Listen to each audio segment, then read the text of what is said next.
हुए कहा, हे विदुर जी, जो आत्मा सबका स्वामी है, जो आत्मा सबका आधार है, साक्षी है और स्वतंत्र है, वह दीनता और बंधन को प्राप्त नहीं होता है। ये जीव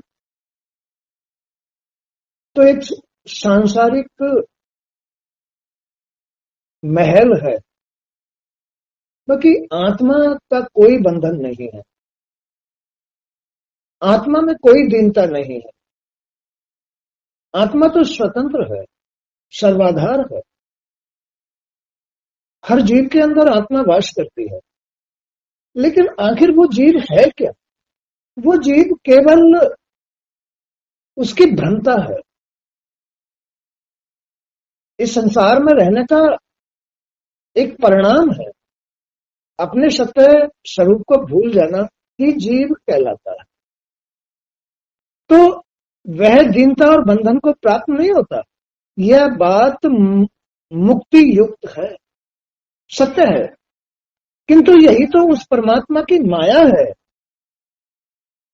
कि जो ये जीव है, इसे परमात्मा का अंश होते हुए उसे अपना वास्तविक स्वरूप दिखाई नहीं देता। यही परमात्मा की माया है। जिस प्रकार स्वप्न में सिर कटने का आभास होने पर भी सिर वास्तव में कटता नहीं है। रात्रि में जब मनुष्य अपनी निद्रा में आ जाता है, तब स्वप्न के माध्यम से उसे अनेक प्रकार के चित्र दिखाई देते हैं, कहीं ऊपर से गिरना या सिर कट जाना या जल में डूब जाना, लेकिन वैसा होता नहीं है। खाली उस जीव का भ्रम है। स्वप्न जैसे जीव का भ्रम है, वैसे ही जीव परमात्मा का अंश होते हुए भी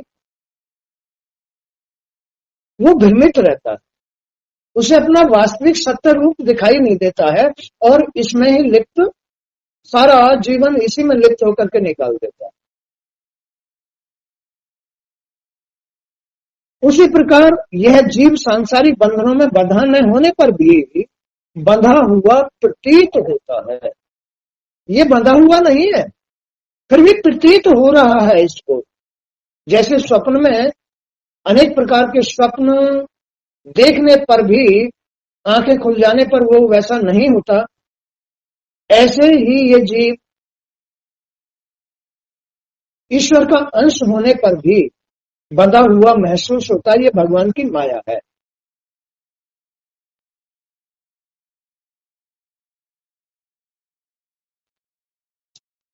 उसी प्रकार ये जीव सांसारिक बंधनों में बंधना होने पर भी बंधा हुआ प्रतीत होता है। यही अज्ञानता है जो सत्य को आंखों से दूर रखता है।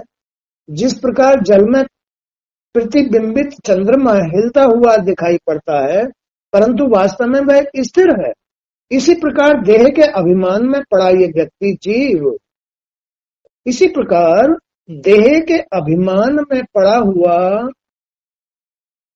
दिखाई पड़ता है, परंतु वास्तव में वह स्थिर होता है। जैसे जल में दिखाई देने वाला चंद्रमा जल के हिलने से ऐसा लगता है जैसे चंद्रमा हिल रहा है, लेकिन वो तो स्थिर है। ऐसे ही जो आत्मा है वो तो हर आदमी के, हर जीव के अंदर स्थिर है, लेकिन अब वो हिलता हुआ कैसे दिखाई देता है, भ्रमित कैसे हो जाता है? इंद्रियों की वजह से, शरीर की वजह से, यानी दूषित मन की वजह से ये आत्मा ऐसे लगती है कि जैसे मैं दूषित हो गया, मैंने ये कर्म कर लिया। माने कि अभिमान के कारण, केवल अभिमान के कारण आत्मा जीव जैसी हो जाती है, माने जीव में परिवर्तित हो जाती है। जबकि आत्मा तो स्वच्छ है, पवित्र है, सबका आधार है, लेकिन ये सांसारिक कर्मों के जो महल हैं, ये आत्मा को बंधन जैसे दिखाई पड़ते हैं। जबकि आत्मा सत्य है, उसको कोई बंधन नहीं है, लेकिन ये जीव आत्मा जीव में कैसे दिखाई पड़ती है। जी, अभी तुमने कुछ खाया, अभी तुमने कुछ देखा, अभी तुमने कुछ सुना, वो जी में बदल गया, जी में बदल गया। जबकि ये जी आत्मा ही तो है, ये जी ईश्वर का अंश ही तो है, ये परमात्मा ही तो है। लेकिन ये खाली इस संसार की भ्रमता है। आत्मा का कोई बंधन नहीं है। आत्मा तो पवित्र है, स्वच्छ है, परमात्मा का रूप है, उसका कोई बंधन नहीं होता है। बंधन तो इस आत्मा का संसार में रहने पर जो इच्छाएं होती हैं, जो अहंकार आता है, इसका नाम जीव है। आत्मा अपनी जगह आत्मा है, लेकिन इस संसार में जो आत्मा रह रही है, उस आत्मा के सामने ये बादल आते हैं, ये भ्रमता आती है। जैसे उदाहरण दिया था, जल के अंदर चंद्रमा का प्रतिबिंब हिलता हुआ दिखाई देता है। क्यों? क्योंकि जल हिल रहा है, उसमें तरंगे आ रही हैं, इसलिए चंद्रमा हिलता हुआ दिखाई देता, जबकि चंद्रमा तो स्थिर है, चंद्रमा तो अपनी जगह है। लेकिन इस शरीर के अंदर जो इच्छाएं हैं वो तरंगे हैं, मन की तरंगे। उन तरंगों में ऐसे लगता है कि जैसे ये आत्मा मैं हूं। उन तरंगों में ये आत्मा ऐसे लगती है जैसे मैं हूं, माने तरंगों के साथ जुड़ जाती है ये आत्मा। उसका असर उसके ऊपर कुछ नहीं होता, वो तरंगे हैं, आगे तरंगे बढ़ती रहती हैं। भ्रमता, इसका नाम है भ्रमता।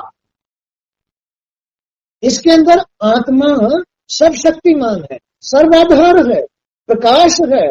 उसके ऊपर ये जो शरीर हिल रहा है, शरीर के अंदर जो तरंगे आ रही हैं, जो इंद्रियां अपना काम कर रही हैं, कहीं देख रही हैं, तेरे मेरे की बात कर रही हैं, तो ये आत्मा के सामने जो जल, मन रूपी जल है, इसके अंदर से तरंगे निकलती है। यही भगवान की माया है, यही भगवान की लीला है, यही भगवान का चमत्कार है। इसको तो ये जो शरीर के अंदर 3 गुण डाले गए हैं, ये जो माया डाली गई है, ये जो इन आंखों का काम, इन कानों का काम, माने ज्ञानेंद्रियों का जो काम है, वो इच्छाएं माया पैदा करती है। अब जब भी ये इंद्रियां शांत हो जाती हैं, मन शांत हो जाता है, तो शेष आत्मा रह जाता है, शेष उसके अंदर परमात्मा रह जाता है। जब उसकी सोच, सांसारिक सोच ना रहे, जब उसकी इंद्रियां शांत हो जाए, जब उसका मन शांत हो जाए, शुद्ध हो जाए, तो वही जीव आत्मा में बदल जाता है, क्योंकि उसके अंदर कोई तरंगे नहीं रही। जब बहता हुआ जल बिल्कुल शांत हो जाता है, एकदम स्थिर हो जाता है, तो उसमें हिलने वाला चंद्रमा फिर साफ टिका हुआ दिखाई देता है, स्थिर दिखाई देता है, साफ साफ दिखाई देता है। बोलो देता है नहीं? बहते हुए जल में तरंगे होती हैं, बहते हुए जल में तरंगे होती हैं। तो ये तरंगे ही ऐसा लग रहा है आत्मा के सामने जैसे चंद्रमा हिल रहा है। आत्मा की इच्छा है ये, वो आत्मा की इच्छा नहीं है, आत्मा पर कोई फर्क नहीं पड़ रहा है, बल्कि शरीर की तरंगे हैं, मन की तरंगे हैं। मन ही एक तालाब है, एक नदी है जो बह रही है। मन ही एक ऐसी नदी है जो दोनों तरफ बह रही है, भगवान की तरफ भी बह रही है और संसार की तरफ भी बह रही है। ये 2 मुखी नदी है, मन 2 मुखी, इसको एक मुखी बनाना होता है। मन को एक मुखी बना, जो एक मुखी बना लेता है उसको चंद्रमा बिल्कुल स्थिर दिखाई देता है, आत्मा दिखाई देती है। ये तो मन की तरंगे हैं। नदी तो एक तरफ को ही चलती है ना, लेकिन उसके अंदर तरंगे हैं, जल हिलता रहता है, कभी उछल रहा है, कभी नीचे गिर रहा है, कभी उछल रहा है। तो जो नदी है, ये नदी, मन रूपी नदी हिलती रहती है, इसलिए वो आत्मा ऐसे लगती है जैसे मेरी इच्छा है। वो भगवान की माया है, ये लीला है ये। तो उसी प्रकार ये जीव सांसारिक बंधनों में बंधा होने पर भी बंधा हुआ प्रतीत होता है। यही अज्ञानता है, ये अज्ञानता कहलाती है। जब आत्मा जब आत्मा का कोई बंधन नहीं है तो फिर ये अज्ञानता, ये बंधन आ कहां से रहे हैं? ये भ्रमता है। जीव ऐसा महसूस करता है कि जैसे मैं बंध गया, जैसे मेरी बुरी आदत हो गई। अरे इन कर्मों को छोड़ो, भगवान की तरफ मन को शांत करो, शुद्ध करो, उसका ध्यान करो, तो तुम्हारा बंधन खत्म। उसी समय बंधन खत्म हो जाएगा। तो यही मनुष्य की अज्ञानता है, जो सत्य को आंखों से दूर रखता है। भ्रमता भ्रमता जी में भय आता है, क्रोध आता है, लोभ आता है, जबकि ये कुछ भी नहीं है, खाली एक महसूस करने वाली बात है। आत्मा तो सत्य है, उसको कोई ना गुस्सा आता है, ना क्रोध आता है, ना कोई उसको लोभ होता है, ना कुछ होता है। खाली ये शरीर का हिलना डुलना है, इसकी तरंग है। मन तरंग युक्त ही तो होता है संसार में, मन तरंग युक्त ही तो होता है। संसार में बहने वाली जो नदी है वो तरंगों के साथ ही तो होती है। इसलिए ये आत्मा ऐसा महसूस होता है जैसे कि मैं बंध गया, बंधन में हूं। कुछ नहीं है, तुम इन आदतों को छोड़ दो, इंद्रियों को शांत कर लो, मन शांत हो जाएगा। मन शांत हो जाएगा तो आत्मा तुम्हें साक्षात दिखाई देनी शुरू हो जाएगी, भगवान तुम्हें साक्षात दिखाई देने शुरू हो जाएंगे। अपने मन को शांत कर लो। बहती हुई नदी में अगर तरंग शांत हो जाती है तो प्रतिबिंब साफ दिखाई देता, तुम्हारी शक्ल दिखाई दे जाएगी। नहीं तो तुम्हारी शक्ल भी उस जल में दिखाई नहीं देगी। इसी तरह से ये आत्मा जो है इस शरीर में दिखाई नहीं देती है। क्यों नहीं देती है? क्योंकि ये मन हिल रहा है। कभी कोई इच्छा हो रही है, कभी कोई इच्छा हो रही है, कभी कहीं भाग रहा है, कभी कहीं जा रहा है, कभी कहीं लड़ाई हो रही है। इसलिए ये मन अशांत रहता है। अशांत मन रूपी जल में, नदी में चित्र दिखाई नहीं देता है, आत्मा दिखाई नहीं देती है। जिस प्रकार जल में प्रतिबिंबित चंद्रमा हिलता हुआ दिखाई पड़ता है परंतु वास्तव में वह स्थिर होता है, इसी प्रकार देह के अभिमान में पड़ा व्यक्ति, देह के अभिमान पड़ा ये व्यक्ति अपने द्वारा किए कर्मों की प्रतीति करता रहता है। अपने द्वारा किए हुए कर्मों में हिलता रहता है। जबकि देह में सूक्ष्म रूप में विद्यमान परमात्मा का अंश आत्मा उसकी प्रतीति नहीं करता। जबकि आत्मा के अंदर कोई तरंग नहीं है। तरंगे तो मन के अंदर है, तरंगे तो शरीर के अंदर है, तरंगे तो इंद्रियों के अंदर है। आत्मा में कोई तरंग नहीं है, वो स्थिर रहता है, लेकिन मन अस्थिर रहता है। इसलिए इसमें ऐसा प्रतीत हो रहा है क्या कि वो आत्मा, जीव अज्ञानता कि मैं तो अज्ञानी हो गया, माने प्रेम नहीं रहा उसमें, एक जगह स्थिर रहने की बात नहीं रही, स्थिरता खत्म हो जाती है। फिर वो बह के चल देता है, भ्रमित हो जाता है। बोलो, हो जाता नहीं? खाली मन की तरंगों के कारण ऐसा लगता है।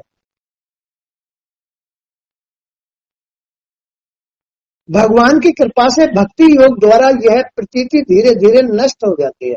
तुम भगवान की भक्ति करो तो तुम्हारा मन धीरे धीरे शांत हो जाएगा, इंद्रियां शांत हो जाएंगी, तो धीरे धीरे वो बात समझ में आने लगती है, आत्मा दिखाई देने लगती है, अनुभव होने लगती है। अरे ये तो हमारे ही मन की गड़बड़ थी, ये तो हमारा ही मन चंचल हो रहा था, ये तो हमारी ही चंचल हो रही थी, ये तो हमारा शरीर ही खराब हो रहा था, जिसकी वजह से हमें सच्चाई दिखाई नहीं दे रहा था, हमें आत्मा का साथ नहीं मिल रहा था। जितना जिसका मन चंचल होगा उतना ही दुखी होगा। जितना जिसकी इंद्रियां चंचल होंगी उतना ही परेशान होगा, उतनी ही सोच खराब होगी।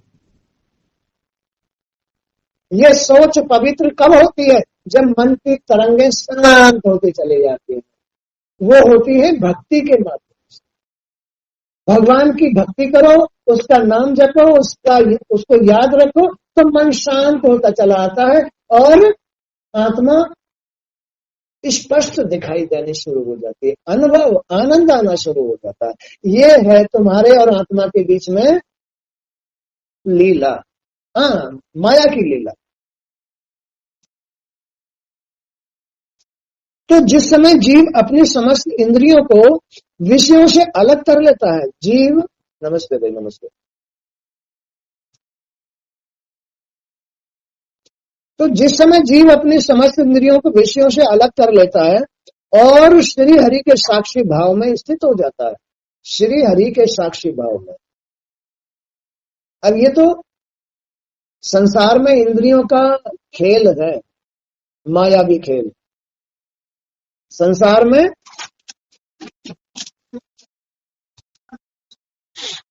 जिस समय जीव अपनी समस्त इंद्रियों को विषयों से अलग कर लेता है और श्री हरि के साक्षी भाव में स्थित हो जाता है, उन पर भरोसा, मन में श्री हरि का भरोसा। इंद्रियों को अपनियों को शांत करो, ज्ञानेन्द्रिय, कर्मेंद्रिय और तन को शांत करो, इन्हें विषयों से दूर करो, धीरे धीरे करके दूर करो और अपने मन में उतनी ही सुंदरता देखो। तुम्हारे मन में उतनी ही सुंदरता आएगी, तुम्हारे मन में उतनी ही स्थिरता आएगी, तुम्हारे मन में उतनी ही पवित्रता आएगी और वो मन स्थिर होकर के आत्मा श्री हरि के दर्शन में लग जाएगा। ये है, जितना मन को शांत करोगे, जितना मन की तरंगों को शांत करोगे, उतना अपने आप ही श्री हरि में ध्यान चला जाएगा, आत्मा दिखाई देनी शुरू हो जाएगी, अनुभव आनंद आना शुरू हो जाएगा। तो जिस समय जीव अपनी समस्त इंद्रियों को विषयों से अलग कर लेता है और श्री हरि के साक्षी भाव में स्थित हो जाता है, उस समय जीव के समस्त कलेश और ताप नष्ट हो जाते हैं अपने आप ही। अब ये ताप और कलेश है क्या? ये तुम्हारे मन रूपी नदी के अंदर जो तरंगे उठ रही है ना, तरंगे, मुझे ये करना है, अभी मुझे वहां जाना है, अभी मुझे ऐसा करना है, अभी मुझे मकान बनाना है, अभी मुझे गाड़ी लानी है, फलाना ढंग, ये मन की तरंगे। जब तक ये मन की तरंगे उठ रही हैं तब तक तुम्हें शांति, तब तक तुम्हें ये कलेश, तब तक तुम्हें ये ताप कष्ट देता रहेगा। मन के अंदर तरंगे उठ रही हैं, जब तक तुम्हारे साथ कलेश है, तब तक तुम्हारे अंदर भाग दौड़ है, तब तक तुम्हारे अंदर तेरे मेरे की बात है, तब तक तुम्हारे अंदर स्वार्थ है, तब तक तुम्हारे अंदर लोभ है। लड़ोगे भी, आपस में लड़ोगे भी, स्वार्थ भी करोगे, भेदभाव भी करोगे, ये मन की तरंगों के कारण होता है। जब तक ये मन की तरंगें शांत नहीं होती हैं तब तक मन शुद्ध नहीं होता, जल शुद्ध नहीं दिखाई देगा। एक किसी बहते हुए नदी के अंदर, बहती हुई नदी के अंदर अगर उसमें तरंग नहीं है तो उसके अंदर बहने वाली धूल मट्टी शांत होकर नीचे बैठ जाएगी। बहने वाली धूल मट्टी नीचे बैठ जाएगी अगर तरंग नहीं है तो। अगर तरंग है तो धूल मिट्टी ऊपर तक बहती रहेगी। यही उस बहने वाली नदी के अंदर गंदगी है, तरंग है। तरंगों की वजह से मिट्टी ऊपर उठ रही है, हलचल हो रही है। तरंगों की वजह से बहते हुए जल के अंदर गंदगी ऊपर तक उठ रही है और वो गंदगी कब शांत होगी? जब वो तरंगें खत्म हो जाएंगी, शांत हो जाएंगी, तो मिट्टी नीचे बैठ जाएगी और तुम्हारी शक्ल भी अगर देखना चाहो तो उसमें दिखाई दे जाएगी। इसी तरह से ये आत्मा तभी दिखाई देती है जब तुम्हारा मन शांत हो जाता है, बहने वाला जल शांत हो जाता है, इंद्रियां शांत, मन शांत और तन मन ये सब शांत हो जाते हैं, तो उस समय तुम्हें श्री हरि, श्री आत्मा के दर्शन अपने आप हो जाते हैं।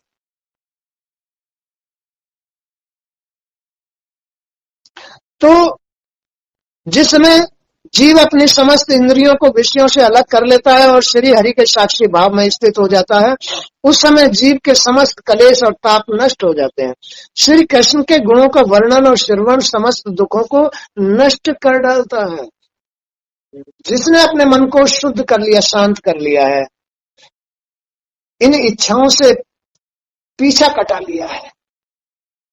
ये इच्छाएं किसकी होती हैं? खाली मन की इच्छाएं होती हैं। इस गंदगी के अंदर होता है। ये गंदगी इच्छाएं पैदा करती हैं।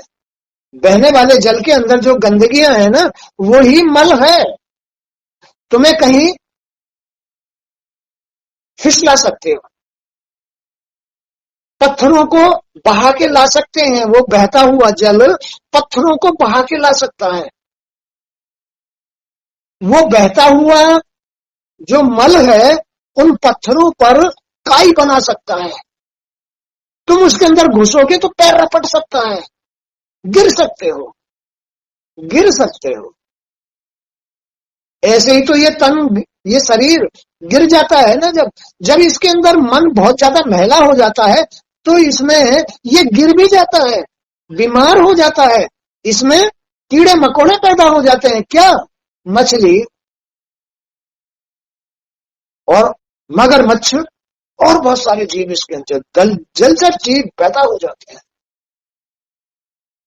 इस शरीर के अंदर। वो खा जाते हैं, अंदर ही अंदर खा जाते हैं। ऐसे बहते हुए जल में इस प्रकार बहुत सारी परेशानियां खड़ी हो जाती हैं। ये मन की परेशानियां हैं, मन की इच्छाएं हैं, ये मन की तरंगे हैं जो श्री हरि के दर्शन नहीं करने देती हैं, जो श्री हरि को उनका अनुभव, उनका आनंद नहीं आने देती हैं इस मन को, ये गंदगियां।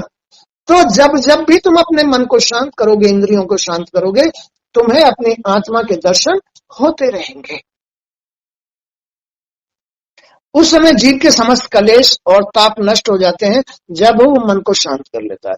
श्री कृष्ण के गुणों का वर्णन और श्रवण समस्त दुखों को नष्ट कर डालता है और मन शांत हो जाता है। भगवान, आपके युक्ति युक्त वचनों को सुनकर मेरे सारे भ्रम दूर हो गए। खत्म हो गया सारा खेल, खत्म, खेल खत्म, पैसा हजम। माने कि आपने तो मेरी सारी भ्रमता ही खत्म कर दी। जब इतना सही करना है, अब मैं कोई भी विषय नहीं अपनाऊंगा, कोई भी इच्छा नहीं करूंगा, किसी के पास नहीं जाऊंगा।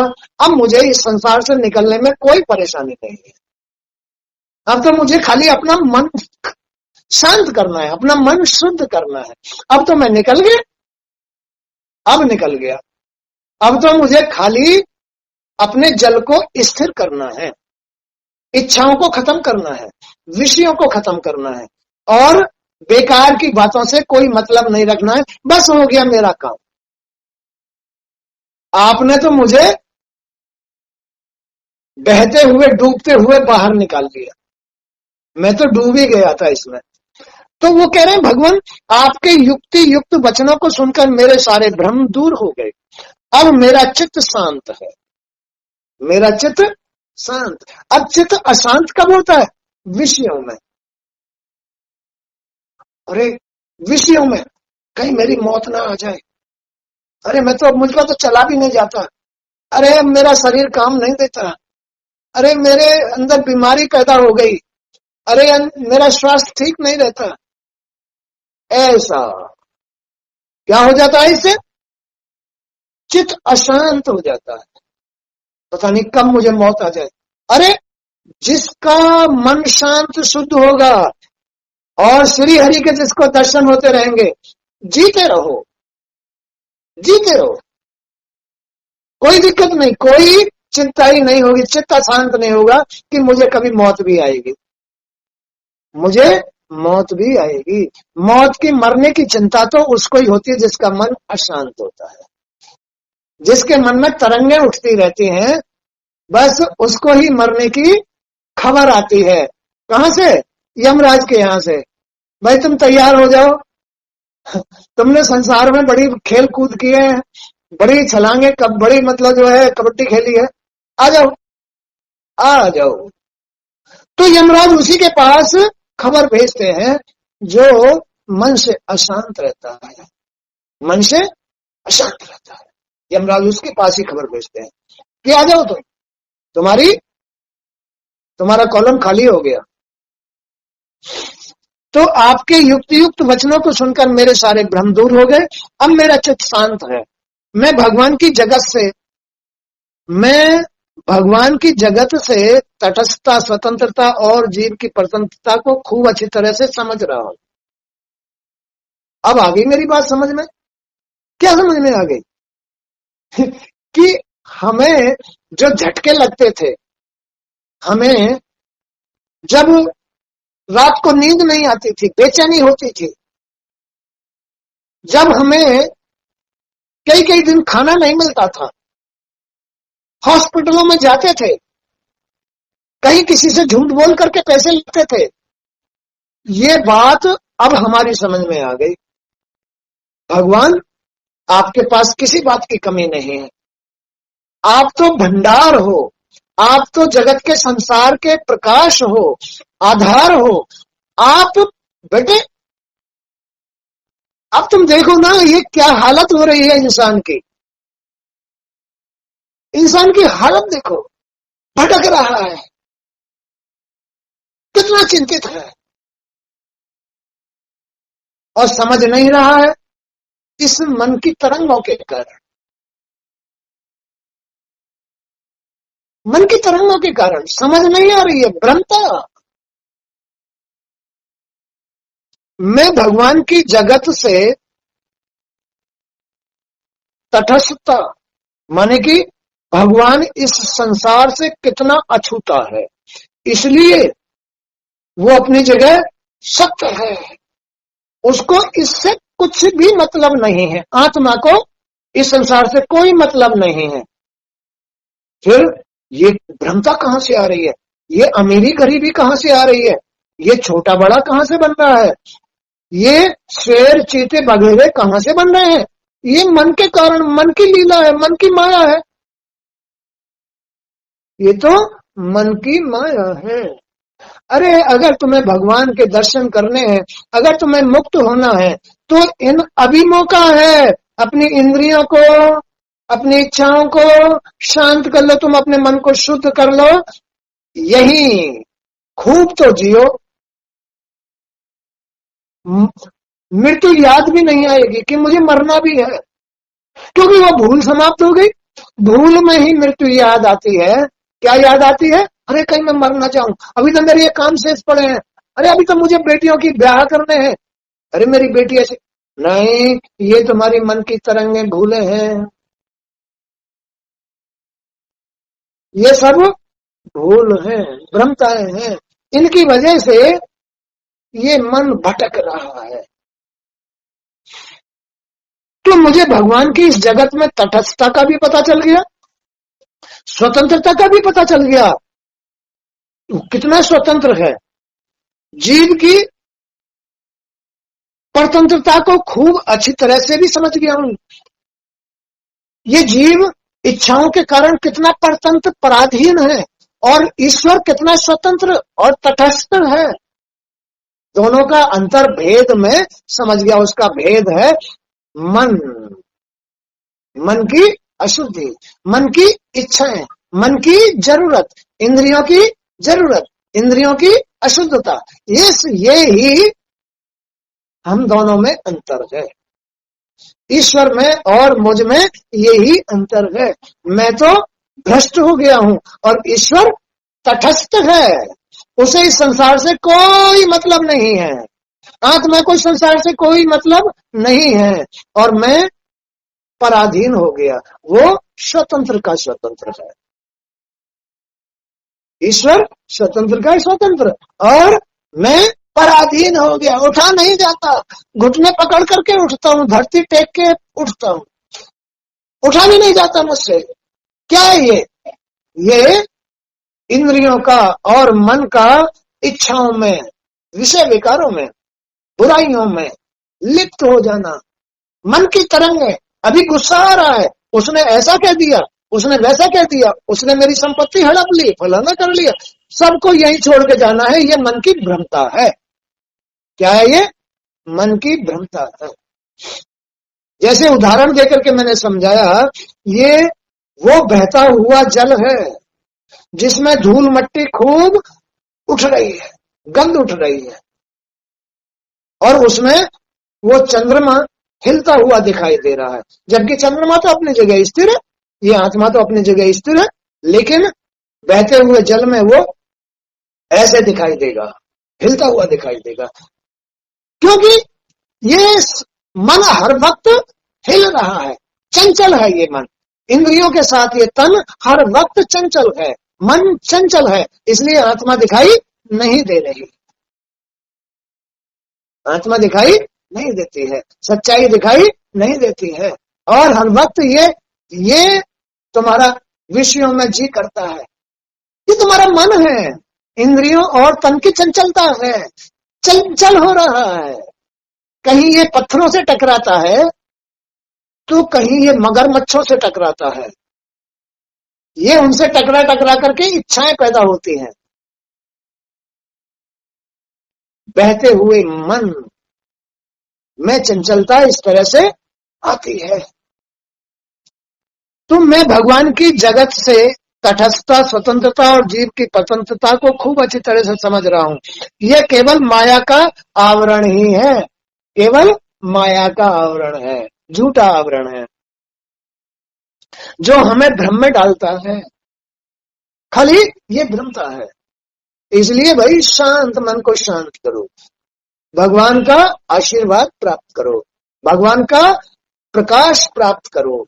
जैसे इस धरती और आकाश के बीच सूर्य है, पूरे संसार को उजाला दे रहा है, तीनों लोगों को उजाला दे रहा है, ऐसे ही आत्मा तीनों लोगों को उजाला देती है। लेकिन कभी कभी दिन में भी रात हो जाती है, दिन में रात हो जाती है। कब? जब भ्रमता के बादल छा जाते हैं, दिन में भी रात हो गई। कई बार हमने देखा है इस संसार में, दिन में रजाई ओढ़ के सोना पड़ता है कि भाई रात हो गई, अब क्या करना है, कोई काम धाम तो होना नहीं, काम धाम तो होना नहीं, सो जाओ भाई, ऐसा। तो इस जो हमें भ्रम में डालता है, इस प्रकार में दो ही प्रकार के लोग सुखी हैं।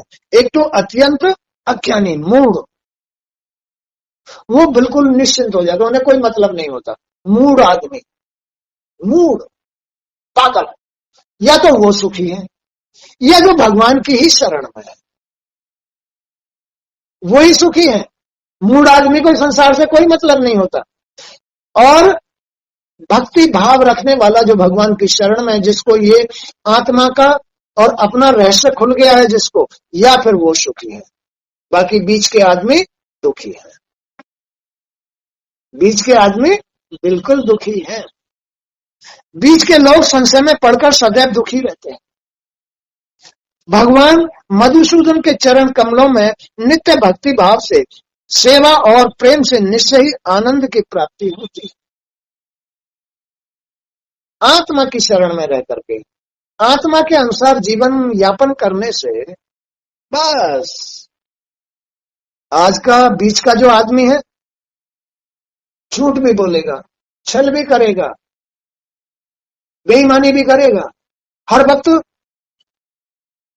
बेईमानी की प्रयास करेगा, विषय विकारों के करीब जाएगा। अरे मेरे तो मौज आ रहे हैं, मेरी मौज आ रही है, लेकिन वो मौज नहीं है, वो उनके मनों की भ्रमता है। भगवान मधुसूदन के चरण कमलों में नित्य भक्ति भाव से सेवा और प्रेम से निश्चय ही आनंद की प्राप्ति होती है। यह वह आनंद है जो जीवन और मृत्यु के आवागमन चक्र से जीव को मुक्त करा देता है। यही आनंद इस जीवन में, जिसने अपने मन को शांत कर लिया, जिसने आत्मा के दर्शन कर लिए, आत्म पुरुष हो गया, ये आनंद है। ये जिसने अपने जीवन में आनंद प्राप्त किया, ये आनंद उसको मुक्त कराएगा ही, निश्चय ही इस आवागमन के चक्र से मुक्त कराएगा। आनंद को ऐसा वह हर किसी को आनंद नहीं आता है, यही आनंद मुक्ति का रूप है, यही आनंद मुक्ति का रूप है। यह वह आनंद है जो जीवन और मृत्यु के आवागमन चक्र से जीव को मुक्ति देने वाला है। महात्मा लोगों की संगति से जहां सदैव श्री हरि के गुणों का गान होता है, वहां अल्प पुण्य पुरुष को सेवा का अवसर प्राप्त नहीं होता है।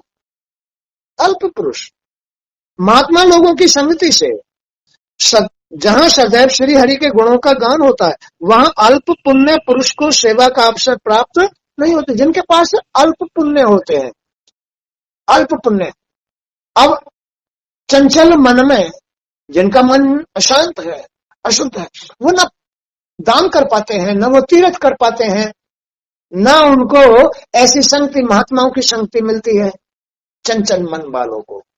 तो फिर वो अल्प पुण्य वाले लोग होते हैं, अल्प, जिनके पास तुच्छ मुच्छ पुण्य होते हैं और वो नरक में डूब जाते हैं, उनको भगवान के दर्शन।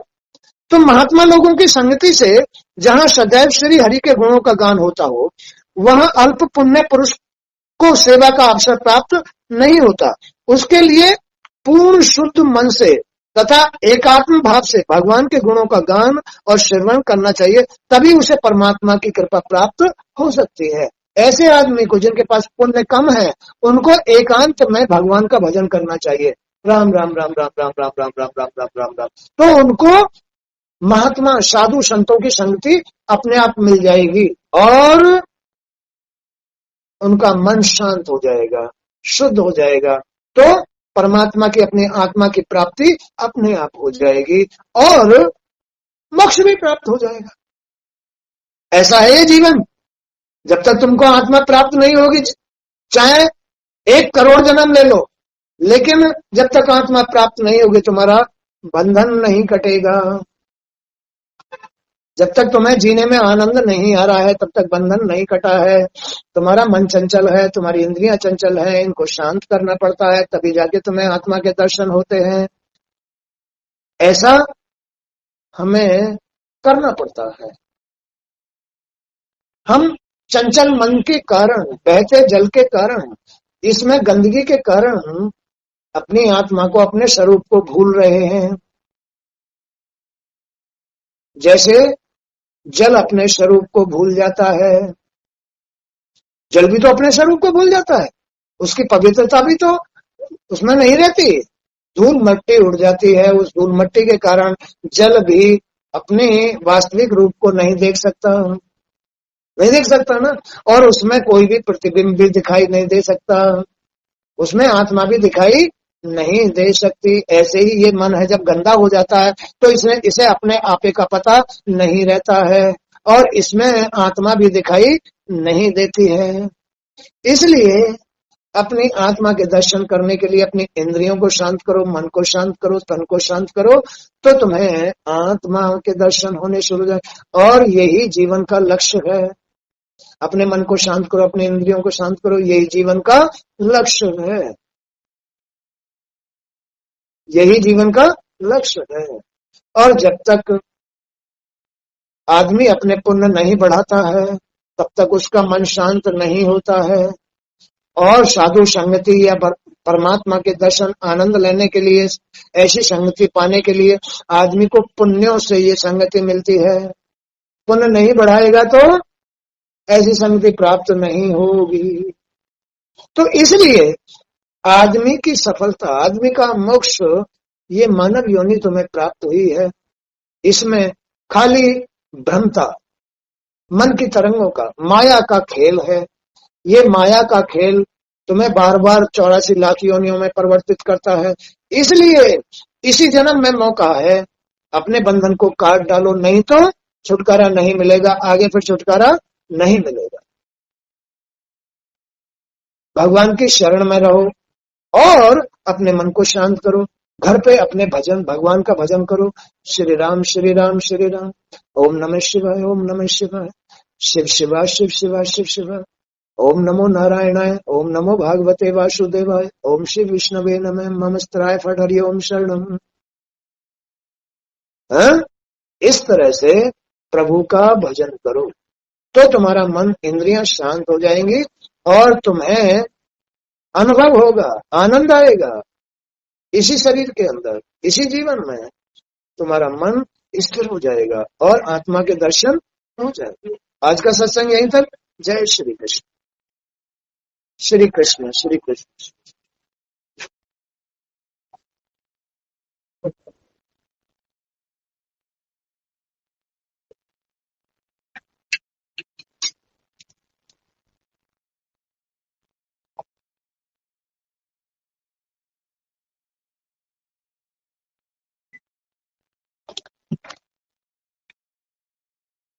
मन तो लगता